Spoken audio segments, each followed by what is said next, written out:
आज हम इस पार्ट में पढ़ेंगे कि आपके क्या क्या मेरिट्स होते हैं ज्वाइंट हिंदू फैमिली बिजनेस के। ठीक है, तो हम पढ़ेंगे merits of joint Hindu family business. इससे पहले हम जो है मीनिंग पढ़ चुके हैं, फीचर्स क्या होते हैं वो भी पढ़ चुके हैं। अब क्या हमारा ज्वाइंट हिंदू फैमिली बिजनेस है, उसके मेरिट्स क्या है, एडवांटेज क्या है। तो फर्स्ट ही पॉइंट हमें दे रखा वो है इफेक्टिव कंट्रोल बाय कर्ता। इफेक्टिव मतलब कि प्रभावी तरीके से नियंत्रण किया जा सकता है कर्ता के द्वारा। ठीक है, कि जो कंट्रोल होता है वो इफेक्टिव है, प्रभावी है, अच्छा है। ठीक है, अब वो कैसे, उस पॉइंट को समझते हैं। देखो, हमने जब मीनिंग पढ़ा था तो हमने उसमें साफ साफ पढ़ा था कि ज्वाइंट हिंदू फैमिली बिजनेस में जो मेंबर तो सारे मिलके बिजनेस को चला रहे हैं, बट जो बिजनेस को अच्छे से मतलब जो मैनेज कौन करता है वो क्या करता है, आपका करता ही करता है। मतलब जो डिसीजन लेगा आखिरी में आपका करता ही लेगा। करता होता कौन है, परिवार का जो है वो सबसे जो आपका एल्डेस्ट मेल मेंबर होता है। तो व्यापार को जो है नियंत्रण पूरी तरीके से वही करता है। डिसीजन लेने का जो राइट है सिर्फ उसके पास ही होता है। तो उससे क्या होता है कि वो जो डिसीजन लेता है वो जल्दी से ले लेता है, क्लियरली ले लेता है। उससे क्या होगा, टाइम की भी बचत होगी और कोई झगड़े भी नहीं होंगे, क्योंकि भाई उनको पता है कि वो डिसीजन तो इसने ही लेना है, कर्ता ने, जो एल्डेस्ट मेल मेंबर है। तो टाइम बचेगा, ऐसा नहीं होगा कि भाई कोई अपनी बात बता रहा है कि भी ऐसे होना चाहिए या ऐसे होना चाहिए, क्योंकि इसमें डिसीजन कौन लेता है, कर्ता। तो उसमें क्या बोलते हैं, वो इफेक्टिव तरीके से जल्दी से डिसीजन ले लेता है। अब जैसे मान लो कि भाई करता है, वो ऐसा डिसीजन ले रहा है कि मुझे मतलब चीज़ों को थोक पे खरीदना है, होलसेल रेट पे। तो वो अपना डिसीजन एकदम जल्दी से ले लेगा, क्योंकि उसको और उसे पूछने की ज़रूरत है ही नहीं। क्योंकि जो मेन इसमें डिसीजन लेने का अधिकार किसको है, कर्ता को है, वही मैनेज करता है। तो इसलिए इफेक्टिव कंट्रोल होता है कर्ता के द्वारा, किसमें, आपका ज्वाइंट हिंदू फैमिली बिजनेस में। Second, continue existence. अब देखो, ये जो हमने फीचर्स में भी पढ़ा था ना, इसका ये पॉइंट यहाँ पर आ जाओ आप।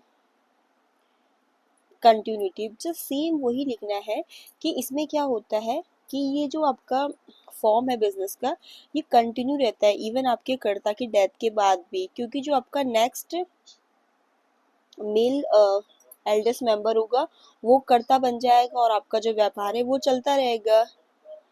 ठीक है, जैसे समझ लो कि कोई फैमिली है इनकी जिसमें दादाजी, पिताजी, बच्चे सारे काम कर रहे हैं। तो दादाजी की अगर मृत्यु हो जाती है तो उसके बाद जो है वहाँ जो पिताजी होंगे वो कर्ता बन जाएंगे, और उनके बाद उनका बड़ा बेटा कर्ता बन जाएगा। ठीक है, तो इस बिजनेस में कंटिन्यूटी रहती है, किसमें, आपका ज्वाइंट हिंदू फैमिली बिजनेस में।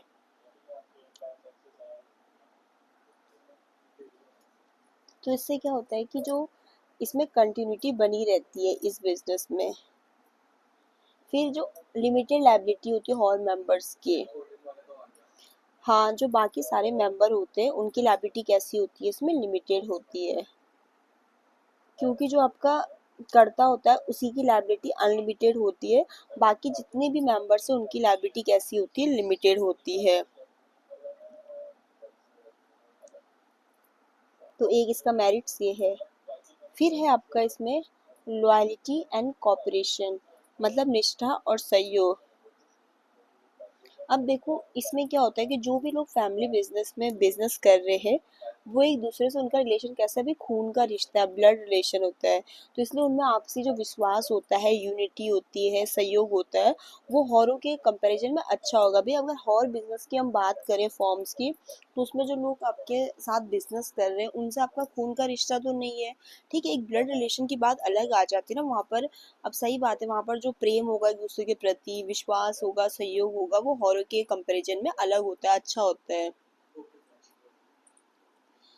तो इसलिए यहाँ पर लॉयल्टी कॉपरेशन का एक एडवांटेज मिलता है। फिर ठीक है, इसमें कोई भी लीगल फॉर्मेलिटीज नहीं होती कि भी रजिस्ट्रेशन कराना है, एग्रीमेंट होगा, ये सब कुछ। ठीक है, तो ये भी इसका एक मेरिट है। फिर अपॉर्चुनिटी फॉर माइनर्स, ठीक है, इसमें जो माइनर है वो भी बर्थ से ही आपके मेंबर बन जाते हैं, तो इसलिए माइनर्स के लिए भी अच्छी अपॉर्चुनिटी है। फिर है इसमें प्रिजर्वेशन ऑफ फैमिली ट्रेडिशन। अब ठीक है, अगर हम ज्वाइंट हिंदू फैमिली बिजनेस को बढ़ावा देते हैं तो कहीं ना कहीं हमारे ट्रेडिशनल या पारंपरिक व्यापार है उसको बढ़ावा देता है। क्योंकि संयुक्त परिवार में जैसे पीढ़ी दर पीढ़ी जैसे जो भी उनका पारिवारिक या फैमिली बिजनेस है वो चलता है, उसको आगे बढ़ाते हैं वो। तो इससे क्या होता है कि कहीं ना कहीं हम उनके ये इसका मेरिट ये है कि ये प्रिजर्व कर रहा है किसको, फैमिली के ट्रेडिशंस को। ठीक है, तो ये भी इसका मेरिट हो गया। एक मेरिट में हम इसका ये भी लिख सकते हैं जो हमने इवन उसके फीचर्स में भी पढ़ा था, ये first, second, third, fourth, fifth, sixth, seven point तो आपके हो ही गए। एट्थ में वही जो हमने पढ़ा था फीचर्स में कि इक्वल राइट, कि जितने भी को पार्टनर्स है उनका जो एनिस्ट्रल प्रॉपर्टी है उस पे क्या बोलते हैं, इक्वल राइट होती है। मतलब उसमें एज का कुछ ऐसा नहीं कि भी ये बड़ा है तो इसका राइट ज़्यादा होगा, ये छोटा है तो इसका कम होगा, ऐसा कुछ नहीं है। सबका क्या होता है, बराबर राइट होता है। इवन जो 2005 में आपका जो हिंदू सक्सेशन एक्ट है उसमें जो अमेंडमेंट हुआ उसमें अब क्या बोलते हैं, लड़कियों को भी इक्वल राइट मिला है किसमें, आपका एनिस्ट्रल प्रॉपर्टी में। तो वही है कि इक्वल राइट्स मिलता है जितने भी आपके को पार्टनर्स होते हैं उनको, किसमें, जो भी पैतृक संपत्ति है, व्यापार है उसमें।